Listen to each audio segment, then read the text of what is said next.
आज Pakistan stock exchange में intraday high during the first 2 hours 323 points index ने gain किया था।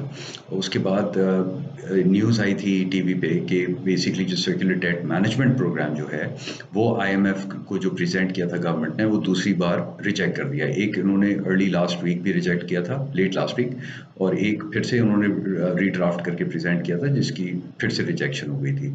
वहाँ पे that triggered basically a sell off, और वो जो है फिर मार्केट में स्टॉक्स जो बुलिश मोमेंटम में थे सिक्योरिटी डेट रेजोल्यूशन की होप की वजह से, पीपीएल, ओजीडीसी, सोई नॉर्थ, हबको, इवन बीएसओ, इन सब ने एक शार्प फॉल देखा अपनी इंटरडे हाई प्राइसेस से।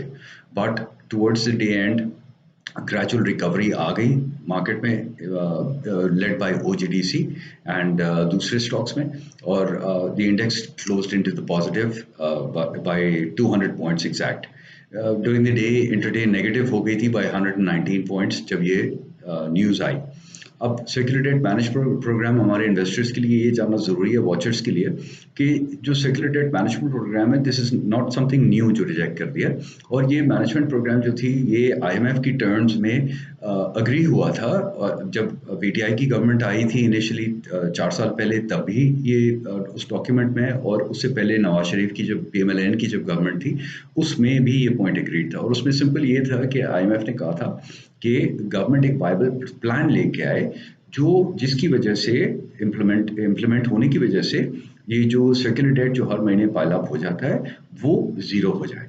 Now उसमें ऑब्वियसली इन्वेस्टर्स को ये जानना चाहिए कि ट्रांसमिशन सिस्टम हमारा थोड़ा पुराना है, उसमें ट्रांसमिशन लॉसेस होते हैं, बिजली के, गैस के भी लीकेजेस हो जाती हैं। दूसरा करप्शन होती है इन टर्म्स ऑफ चोरी जो कर लेते हैं, बिजली हो या गैस हो, जिसको कुंडा सिस्टम कहते हैं हम।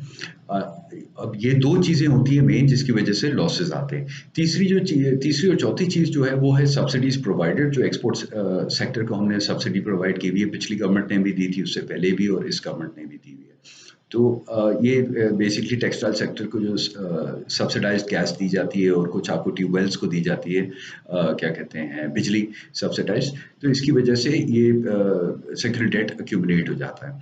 तो बेसिकली इसको बैलेंस करने का तरीका ये है कि या तो आप टेरिफ साइड पे पूरा पास ऑन कर दें, या फिर आप अगर फिर भी सब्सिडाइज करना चाहते हैं जो कि अलाउड है, बट उसको फिर आप बैलेंस करें फ्रॉम द रेवेन्यू स्ट्रीम, कहीं और से रेवेन्यू गवर्नमेंट जनरेट करे वो सब्सिडी जो उन्होंने प्रोवाइड की है वेरियस सेक्टर्स को, एक्सेट्रा।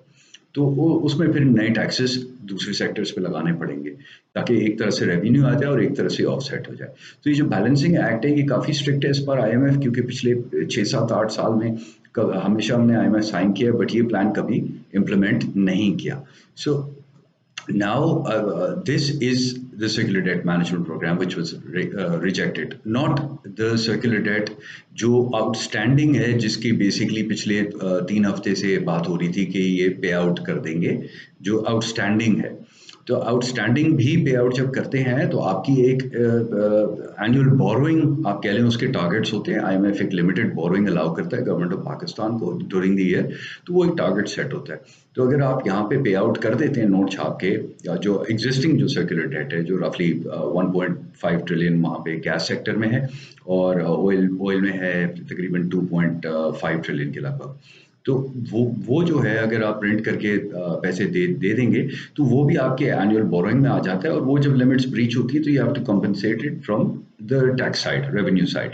तो obviously the government is in fix right now कि क्या वो अक्रॉस द बोर्ड ये टैरिफ्स इतने बढ़ा दे कि लोग शोर मचाएं, या फिर थोड़ा सा पार्शल पास ऑन करे और पार्शल जो है वो टैक्स के फॉर्म में दूसरे सेक्टर्स पे टैक्स लगाए और रिकवर कर ले। बैलेंसिंग एक्ट है ये, और बहुत ही मुश्किल किस्म का बैलेंसिंग एक्ट है गिवन इलेक्शन ईयर है। So this is the circular debt management programme. Overall volumes जो उनकी डिस्कशन हो चुकी है, OGDC was the volume leader 22 million shares रफली मेन बोर्ड पे, PPL 15.8 million shares, Sui north, Habib bank, Searle ये 8 मिलियन शेयर्स रफली ट्रेड हुए हैं। फिरोज सन्स, कल हमने फार्मास्यूटिकल की बात की थी, तो सर्ल और फिरोज सन में हमने अच्छा रनअप देखा, एक्टिविटी भी देखी, फिरोज सन अपर लॉक पे क्लोज हुआ है। TRG and systems again continuation कल से, इनमें भी एक्टिव वॉल्यूम रही और सिस्टम्स 10 रुपये ऊपर क्लोज हुआ। तो all in all I think cautious रहने का स्टांस था, क्योंकि जिस तरह ये मेजर्स आते जाएंगे जो इम्प्लीमेंट करने हैं आईएमएफ की वजह से आने वाले दिनों में, और हफ्तों में, तो उसकी वजह से कुछ बुरी न्यूज़ेस आ सकती हैं यहाँ पे, जिस तरह आज एक टेम्परेरी झटका लगा मार्केट को। तो आई वुड रिक्वेस्ट कि इन्वेस्टर्स जो हैं ज़रा कॉशियस रहें, और थोड़ा सा बाय ऑन डिप का है, बट एक रीजनेबल डिप अगर इंट्राडे आती है तो फिर उस पर ज़रा फोकस करना चाहिए। ऑल्सो एडिशनल, आईएमएफ ने एक और न्यूज़ ये भी थी कि जियो पे कि आईएमएफ जो है उसकी टॉक शायद डिले हो जाए, बिकॉज इस वक्त आईएमएफ ने जो गवर्नमेंट ने जो प्लान दिया है अपना फिस्कल बजटिंग का और करंट अकाउंट का, तो उसमें काफ़ी लोन्स हैं जो फ्रेंडली कंट्री से मिल रही है, यूएई से, सऊदी अरेबिया से, चाइना से जो कमिटमेंट्स है।